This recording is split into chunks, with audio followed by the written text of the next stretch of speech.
Good morning and welcome to the Talk Football podcast. This is season 5, episode 4. We've had a little bit of a break and we're back. Hopefully we get some more episodes coming your way soon. And this morning I am joined all the way, and it is early morning. I am joined, but not for me, but it's evening for him, all the way from New Zealand. Welcome back to the pod. It's been a while. Good morning, Paul. Oh, good morning for you. Good evening for me. Yeah, it's not a brilliant morning. We have obviously Storm Dara that's been battering the UK and it's still raging outside, heavy rain and winds. And I understand that the weather's particularly bad there as well. Just as bad here. England just managed to win the test before it started to rain. And do you know what? I've not kept touch with that. I've not kept touch with it at all. And I know we won the first test and whatnot, but yeah, no, I've missed out on it completely. They won the second. So the second test had just finished. They won it in 2.5 days. I've done in Wellington, so like not too far from me. Not so far from you. Yeah. But today we're here to talk about the biggest game of the season, and obviously, yep. So it is Super Sunday, and it is Spurs versus Chelsea. I thought you were going to talk about Arsenal Fulham. Well, I mean, there's been some interesting results over the weekend, actually. I mean, we could talk about the Ruben Amorim effect not quite kicking in at United, but we're not going to. I'm going to try and tempt my mate on later on if he answers his phone to talk about that. But yeah, we're going to talk about the game today. We're in a good position. Tottenham not so much, and it hasn't really been going well this last few months or so. Things are turning a bit sour for Ange, and so we'll start with Ange first, and we'll get your views on that, because obviously during the week, he lost to Bournemouth. He goes over to the away fans, takes a bit of stick, gets into some altercation with that, and we've seen him do it before, actually, approaching the fans, and the interaction is not going so well. So where do you sit with Ange? Where do I? Well, I thought it was quite funny with the interaction that there was one guy who just relentlessly kept going, Posta no clue.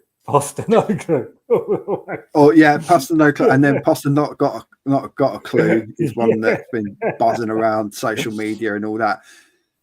And I mean, from an outside perspective, I see the way he wants to play, and we'll go through the injuries in a minute, because you've got a substantial amount of injuries, ridiculous amount of injuries, and I can sympathise with that, because we had similar kind of issues last season at Chelsea.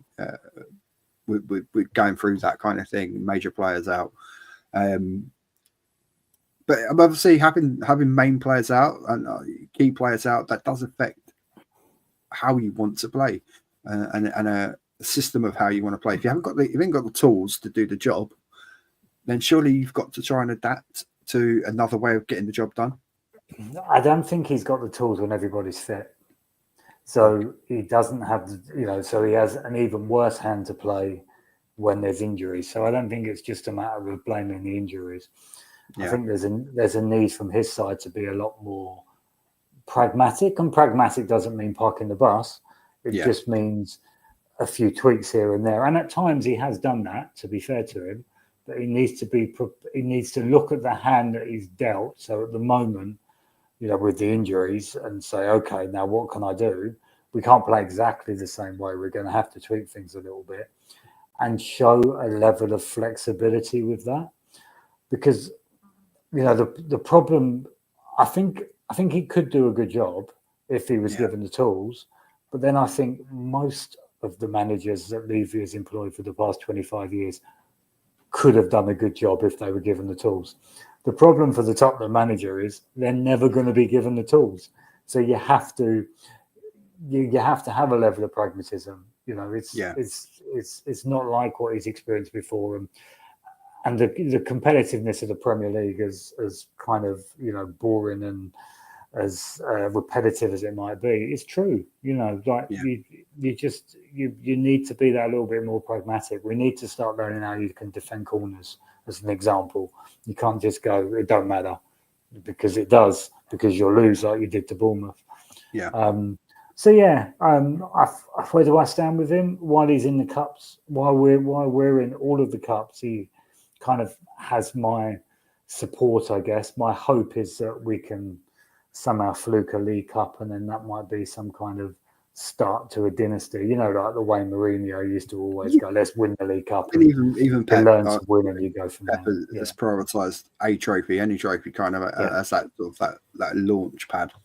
Yeah, and that's it. And so from that side, he still has my support, but I've got major doubts, a little bit in him, but also in the fact that no manager is ever going to get all of the tools. If you look at, we got rid of guys like Dyer and Højbjerg, and you can argue about their quality, but Højbjerg actually won Spurs a lot of points last season by coming on for the last 15 or 20 minutes, calming things down, organising things and managing it. And now we got no one. We replaced them with like Archie Gray, who I'm pretty sure is going to be one hell of a baller, but he's 18 years old and he's a midfielder and we're playing him at left back or right back. He's kind of played everywhere at the moment, other than his position. And then he's played centre half as well, but he's not playing where he should be playing. And then the big worry in the summer from a recruitment perspective was they got Bergvall in, and it's like, okay, like if he's a youngster and he's he's going to be great in a few years, fine, you get him in. Then you spend 40 million on Archie Gray, and I think he will be a really, really good player. So, okay, you've done that. But that was enough kids. After that, then we really needed to, particularly up front and on the on the players wings, who are going to be ready to go. We really need someone who is ready to go. And then they renewed Werner's loan for a season, which was always a sign of ambition. Like if he was going to stay, then that showed the complete lack of ambition really in the club. And then they signed another kid from Burnley, Odegaard, who's ironically enough is the most experienced of the three of them, but he's got a major long-term injury. But he's still a kid, and he might end up being the best player of the three of them. But once you've signed two kids already, we needed a right now winger, it's boring. But Eze would have been the perfect one because he could have played infield and he could have played either wing. Yeah, what is he? 25 is he? I think so. He's perfect. Might even be a bit younger than that. Yeah, he so may he's still be.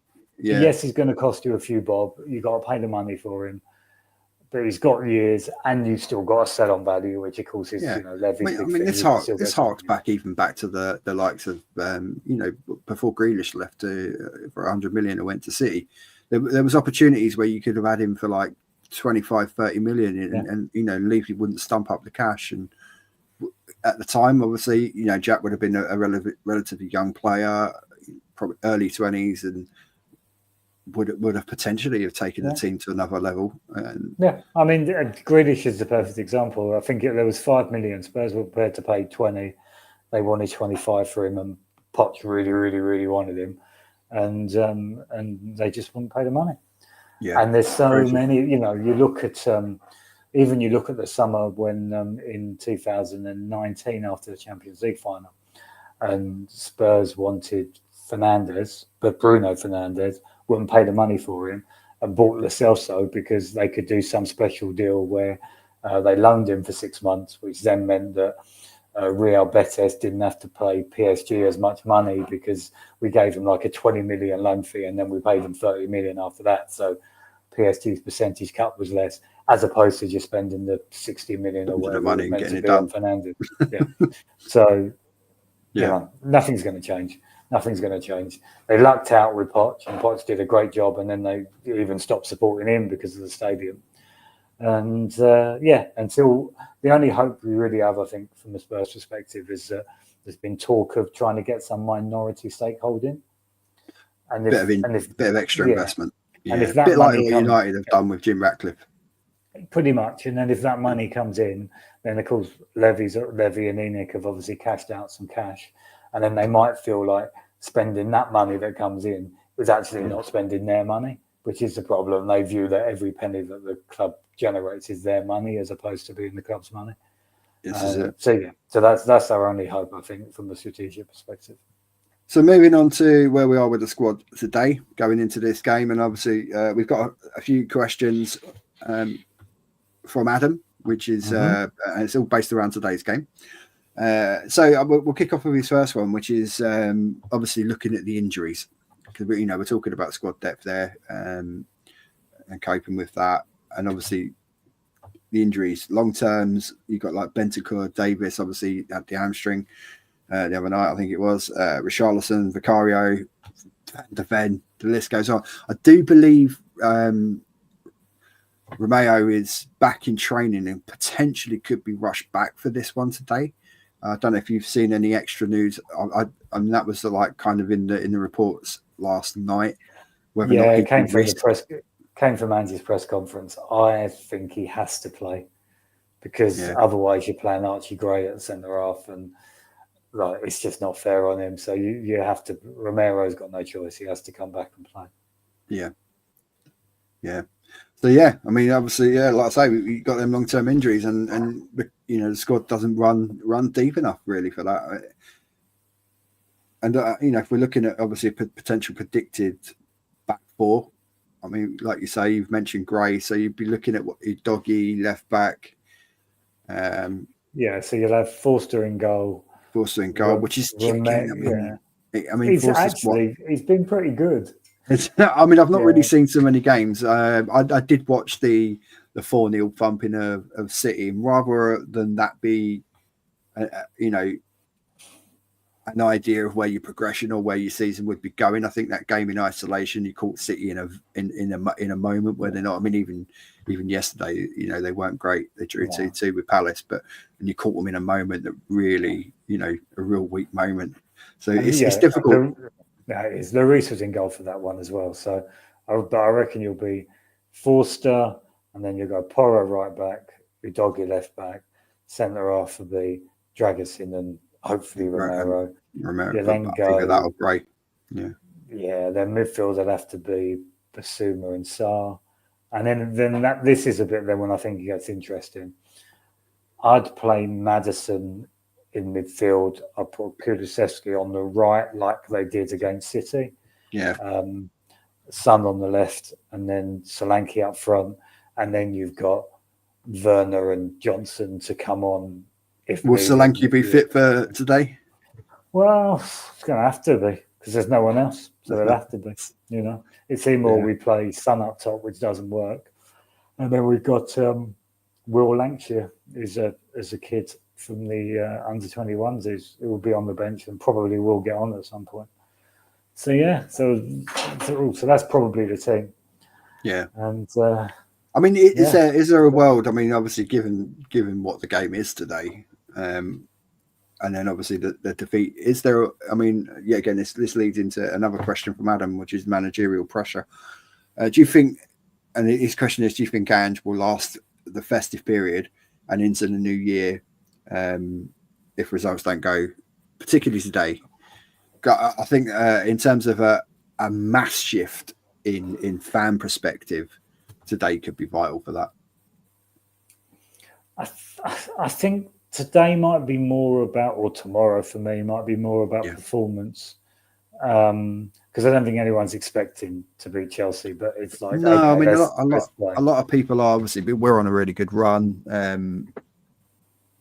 Our form this season obviously has been really, really good. People mocked us with with what we did, buying all these players. I'm not too sure they're mocking now. I mean, obviously a lot of people are expecting. I think people have got a bit carried away, specifically from our side of things, thinking that we're actually, we're going to give you a good thumping today. And we have been scoring a lot of goals. We are the top scorers in the Premier League. But I always err on that side of caution, and with this fixture, I don't want to get ahead of myself too much. I do think this could be potentially be the beginning of the end. Though I can see a scenario where we lose today, we then play. We then got the quarterfinal of the League Cup against United just before Christmas. If we go out of that, then that's one trophy kind of gone, scrubbed off. We're also, our qualification for the Europa League is, we'll get into the playoff, but in reality, we really should be in the top 8. So if there's a scenario where we're still sitting around 10th in the league come the new year. We're out of the League Cup. We've got to go through a qualifying round in the Europa League. I can see that kind of beginning of Jan being pretty nasty, to be honest. Yeah, you've got a game midweek against Rangers, haven't you? Yeah, we got Rangers, and then we got 2 relatively easy games, which we should.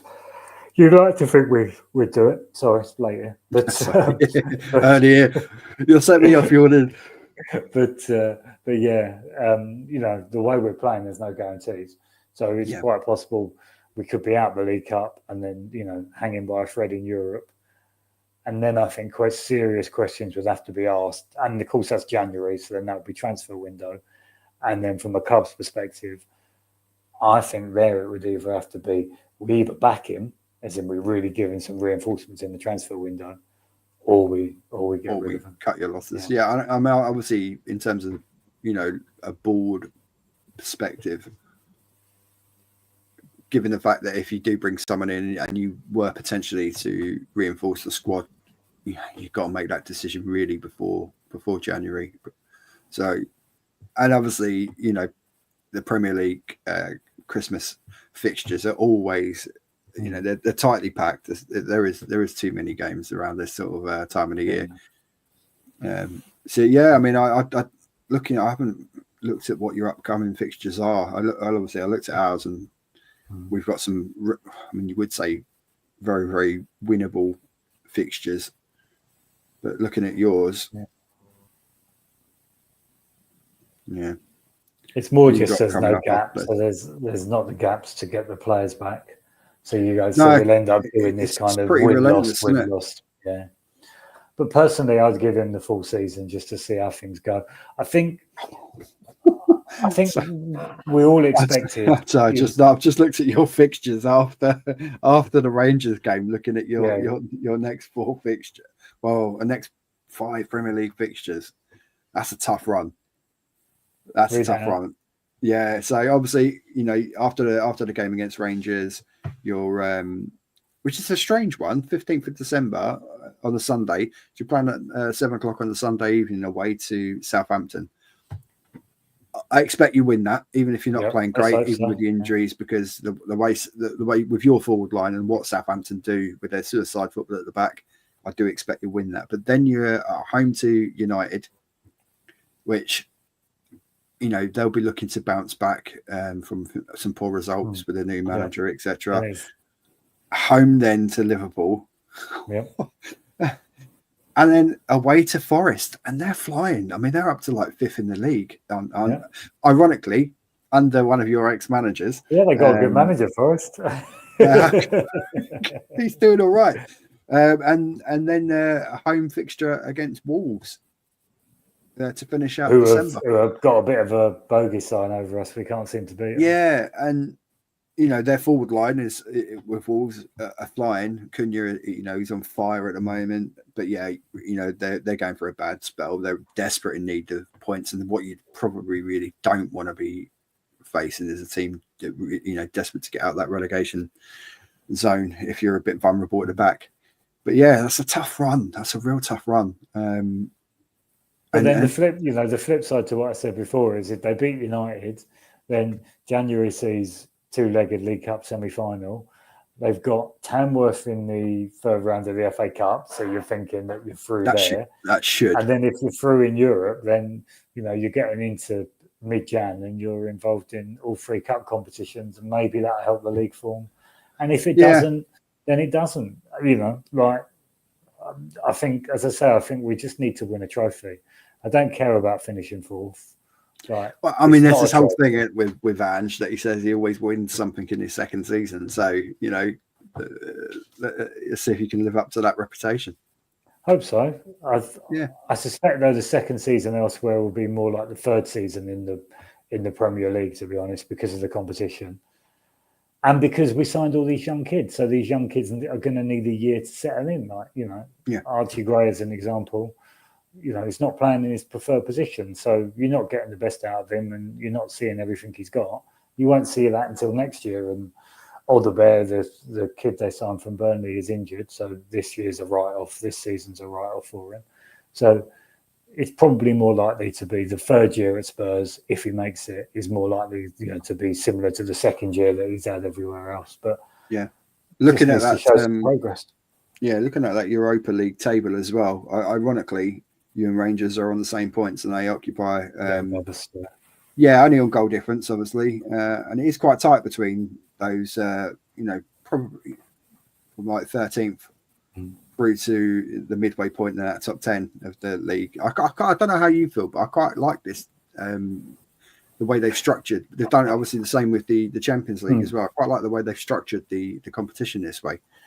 It's a bit more interesting, isn't it? Because you're not playing the same team home and away, so you're playing more teams, and it's a one-off, which makes it feel a little bit more like it's a one-off game.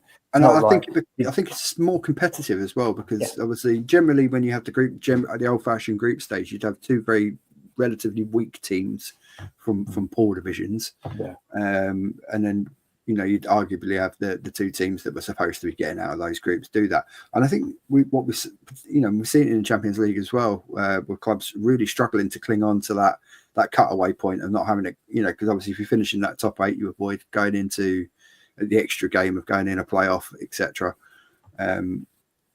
Which obviously with fixture pile-ups and whatnot, you really want to avoid that anyway.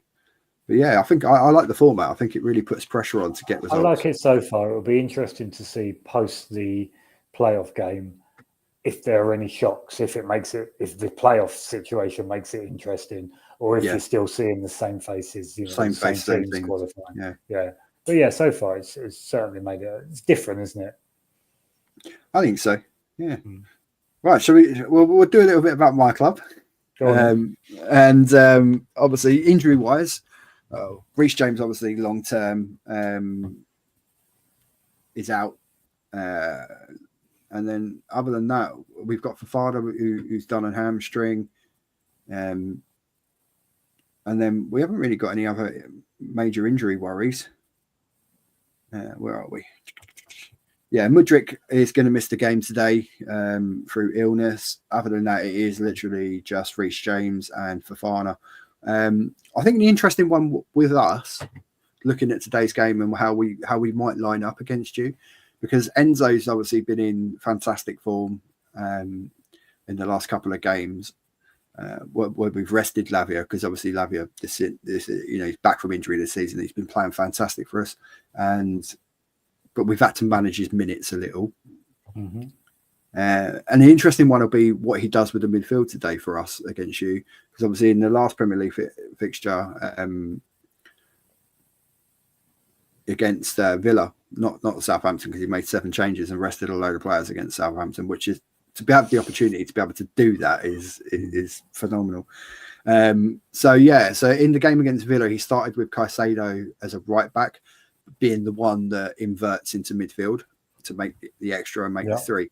And then he started obviously Enzo and Lavia.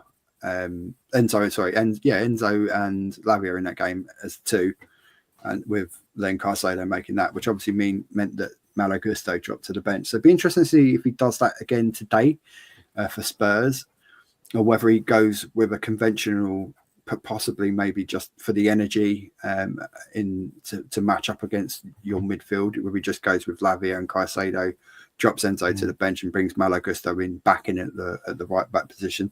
The rest of the team relatively picks itself. I do believe, despite his goal against Southampton, I do believe Neto will come in on the right. Palmer will go in the 10. I think that's how we'll go. And I'd imagine, obviously, Jackson. I don't know who will go on the left. Possibly Sancho. He might start Sancho on the left. So it'd be interesting. So did Chelsea just invert on the right side? Generally, but we can do it either side, because obviously Kukureya's, who's been in fantastic form for the last 18 months, really, it's been one of our crucial players. So we can do it either side. So, and Cucurella does it just as comfortably, if not better. But obviously Malo Gusto has been, getting better at doing that and getting into those positions, but still being able, with the ability to retain his defensive shape when he needs to. Obviously Cucurella's more used to doing that. He did it with Spain in the Euros, and obviously for us as well. So Yeah, it'd be interesting. We obviously not having Fofana in the team. Levi and Wes have had a great partnership at centre defence. So it'd be interesting to see who he brings in.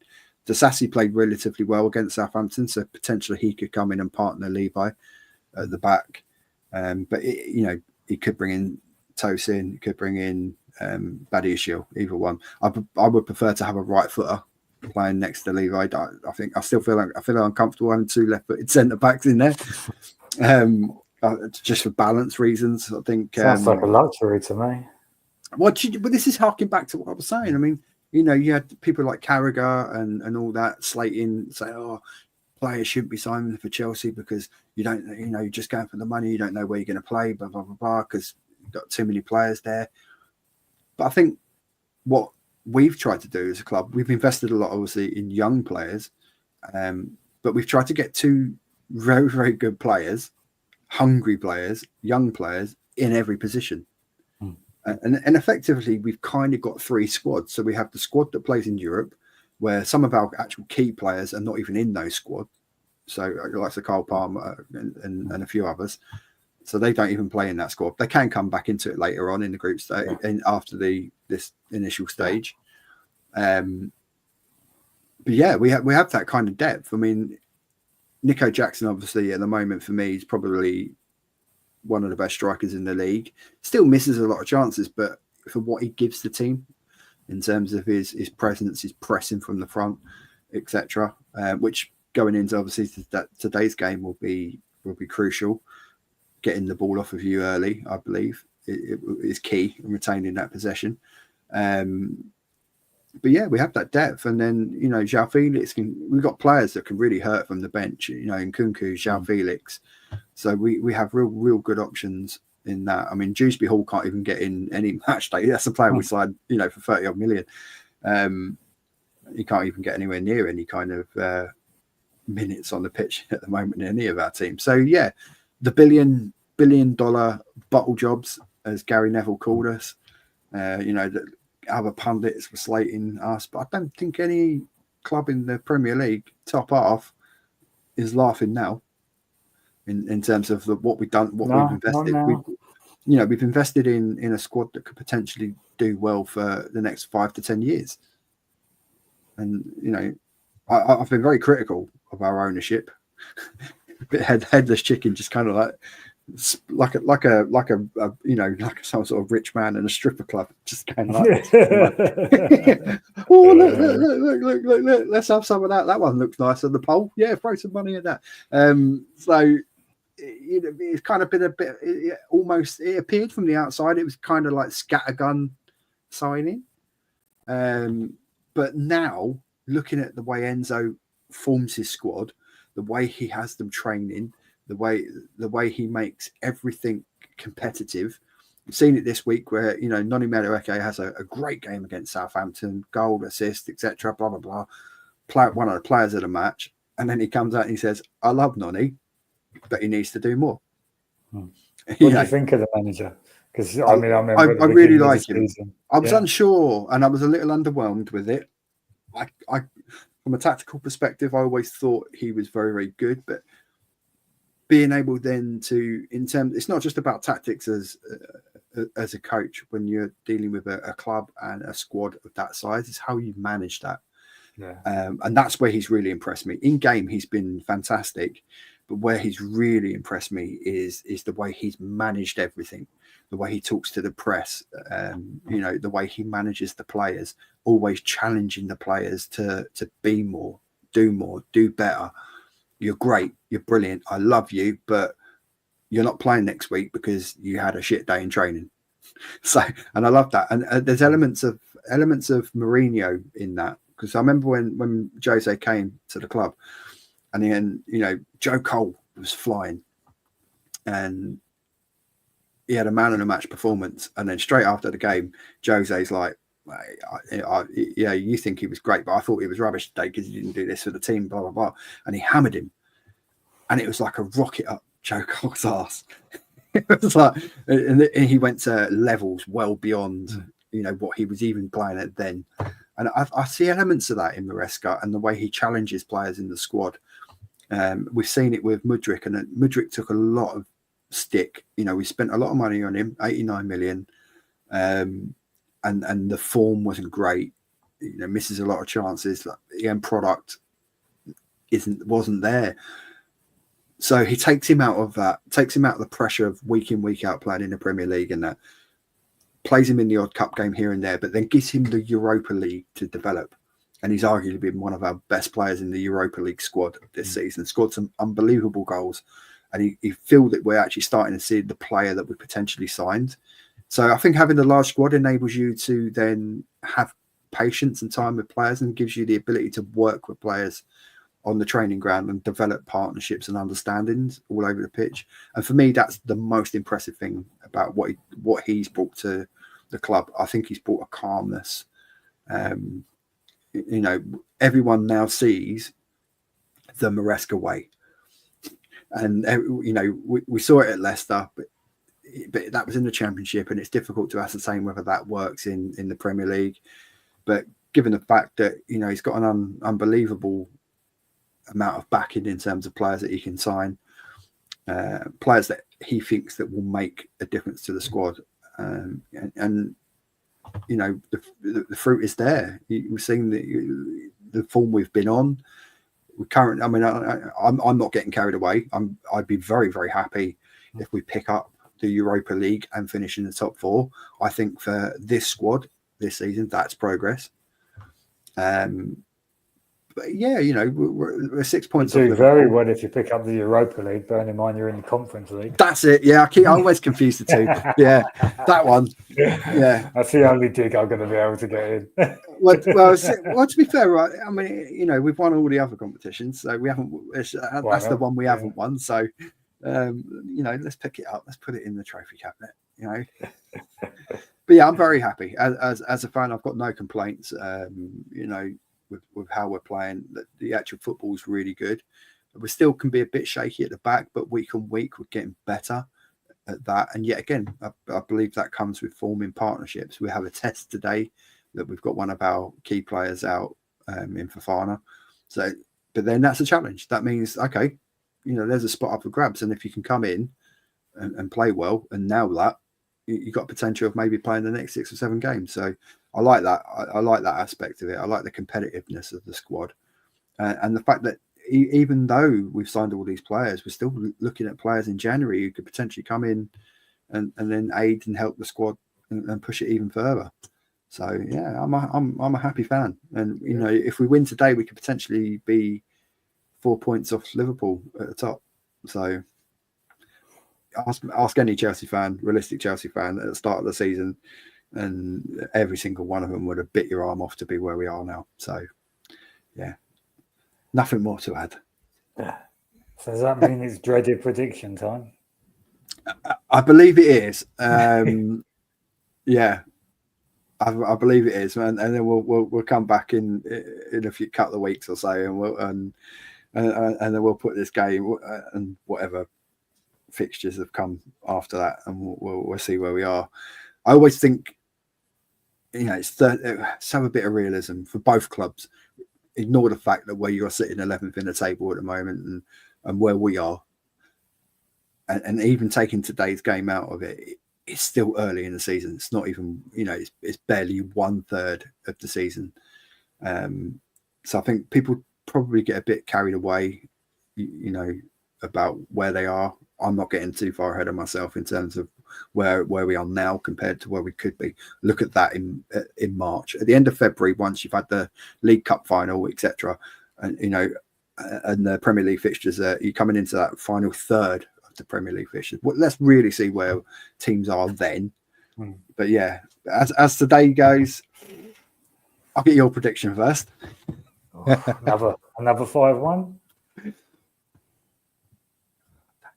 Yeah, another 5-1 maybe. You never know. I do think we'll win today.